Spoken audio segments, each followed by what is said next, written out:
কেমন আছেন আপনারা সবাই? কুকিং হাউস ফ্যামিলিতে আপনাদের সবাইকে জানাই ওয়েলকাম।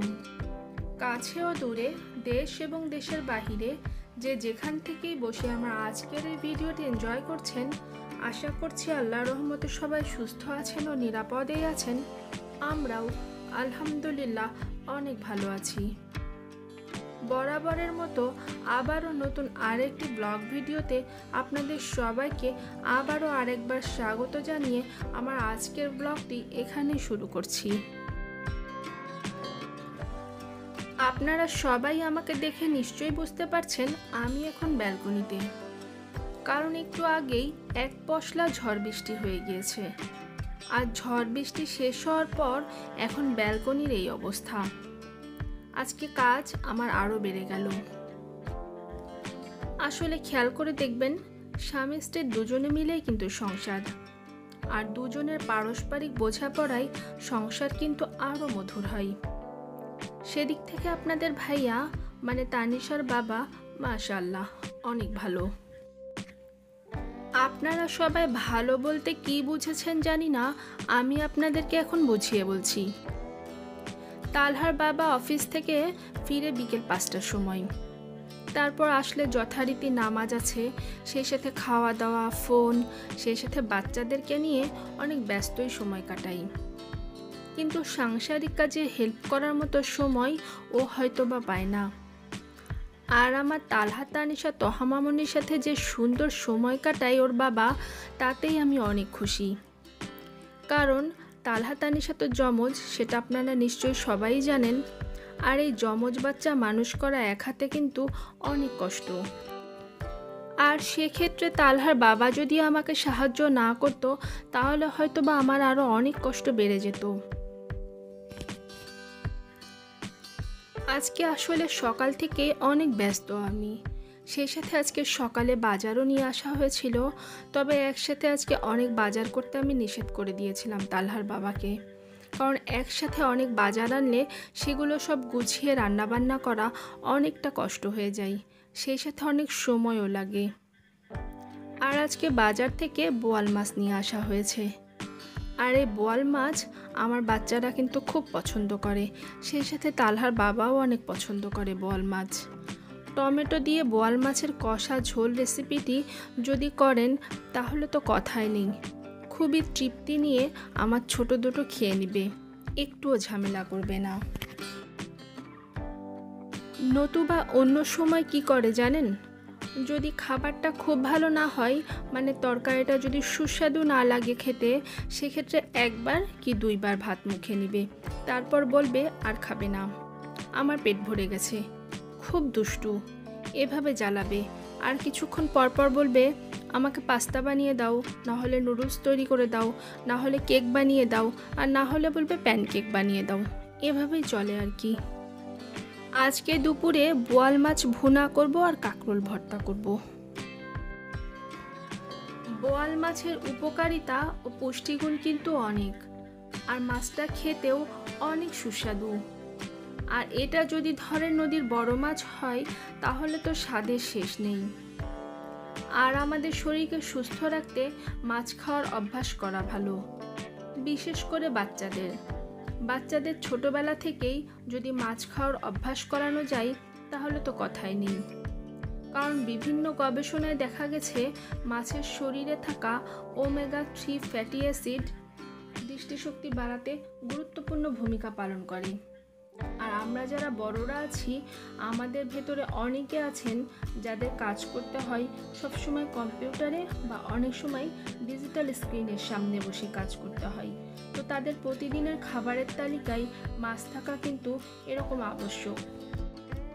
মাছের ওমেগা 3 ফ্যাটি অ্যাসিড শরীরে প্রবেশ করার পর হরমোনের ক্ষরণ বৃদ্ধি পায়, ফলে মানসিক চাপ অনেক কমতে থাকে, সেই সঙ্গে মনও চাঙ্গা থাকে। তাই মানসিক চাপ দূরে রাখতে চাইলে নিয়মিত মাছ খাওয়ার অভ্যাস করা উচিত। আপনারা জানেন, তালহার বাবাকে কিন্তু আমি প্রায় সময় বলি যে আমি অনেক কাজ করি, তুমি তো আমাকে কাজের একটু হেল্প করতে পারো।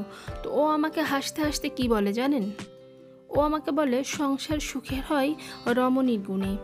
তুমি তো সব সুন্দর করে সাজিয়ে গুছিয়ে রাখো, আমি করলে কি তোমার পছন্দ হবে?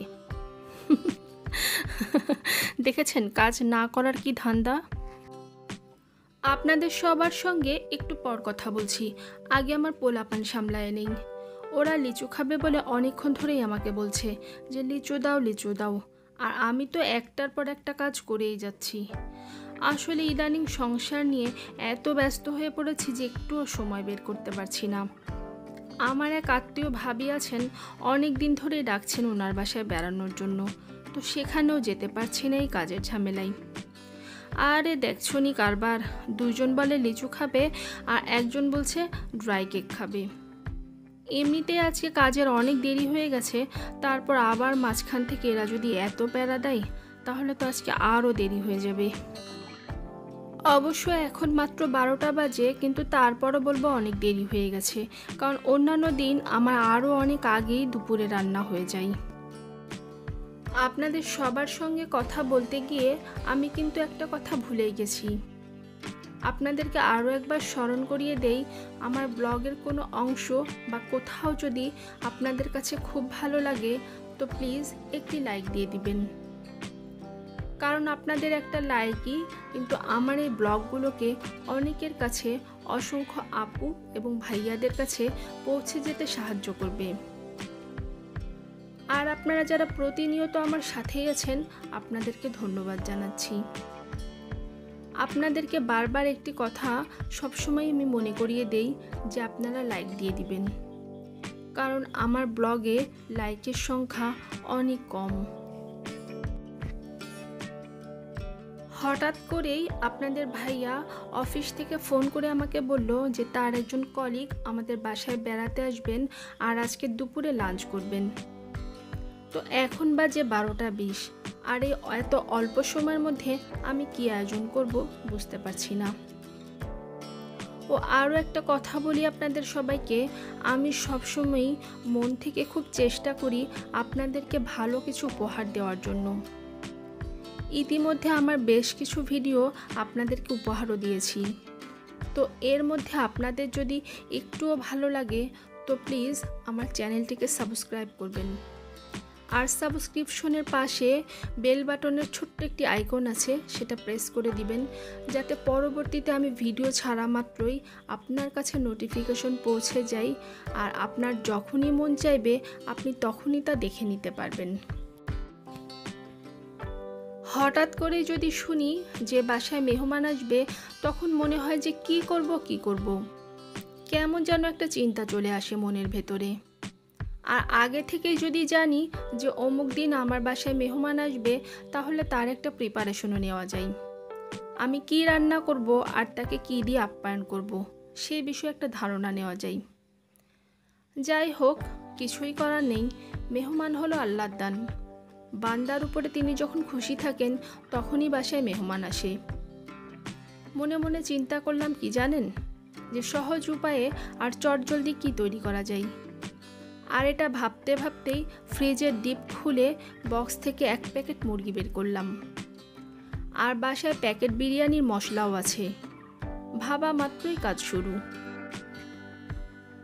যেহেতু এখনো 1টাও বাজেনি, আল্লাহ ভরসা তাড়াতাড়ি রান্না হয়ে যাবে, কারণ আমার কাছে বিরিয়ানি মনে হয় খুব তাড়াতাড়ি রান্না করা যায়।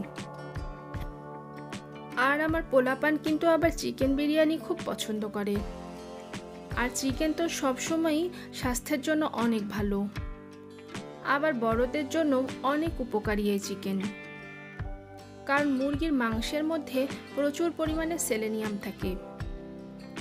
100 গ্রাম মুরগিতে মোট 26.6 mcg সেলেনিয়াম থাকতে পারে। সেলেনিয়ামের অ্যান্টি এজিং ক্ষমতা কিন্তু একেবারে দারুণ, আবার ইমিউন সিস্টেমের জন্যও অনেক উপযোগী এই সেলেনিয়াম। আবার অনেকেই আছেন যারা হজমের সমস্যায় অল্প বিস্তর ভুগে থাকেন, তারা সাধারণত বিরিয়ানির মতো খাবার কিন্তু এড়িয়ে চলেন।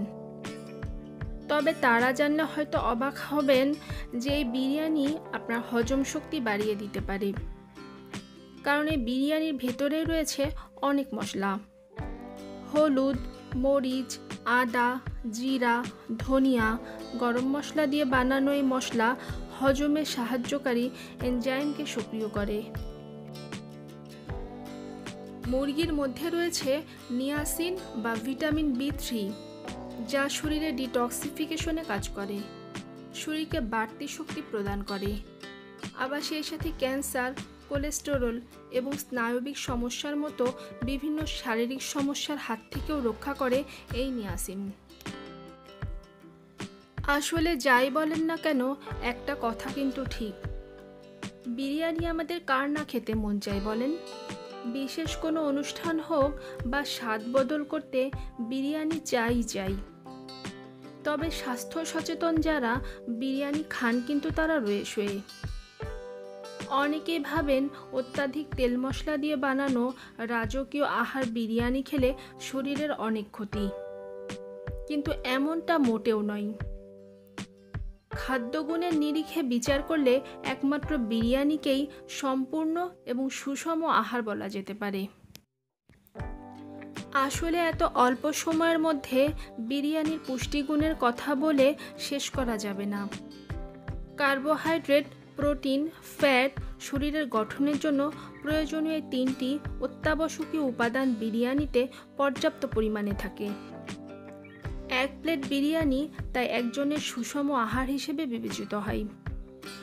আর এর মধ্যে থাকা আমরা যে বিভিন্ন রকমের বাদাম দিয়ে থাকি, কিংবা মুরগি, কিংবা যাই দিয়ে আপনি বিরিয়ানিটি তৈরি করেন না কেন, সেটা মাটন হতে পারে, বিফ হতে পারে, ডিম হতে পারে, সেটা প্রোটিন হিসেবে অনেক কাজ করে। আর সেই সাথে ভাতে তো রয়েছেই কার্বোহাইড্রেট, আর তেল হিসেবে চর্বি থেকেই আসে।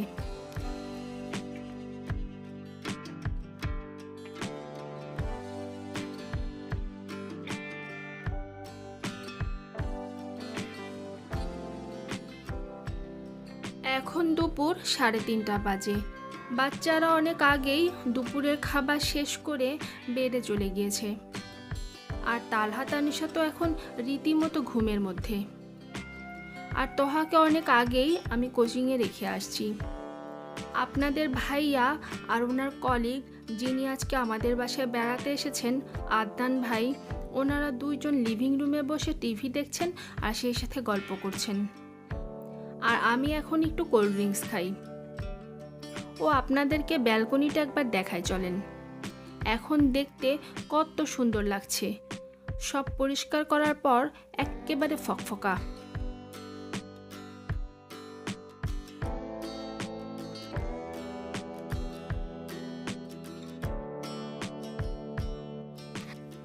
আমার এই প্রিয় আর ছোট্ট ব্যালকনি থেকেই আজকে আপনাদের কাছ থেকে বিদায় নিলাম। সবাই ভালো থাকবেন। দেখা হবে আবারও নতুন কোনো ভিডিওতে। আল্লাহ হাফেজ।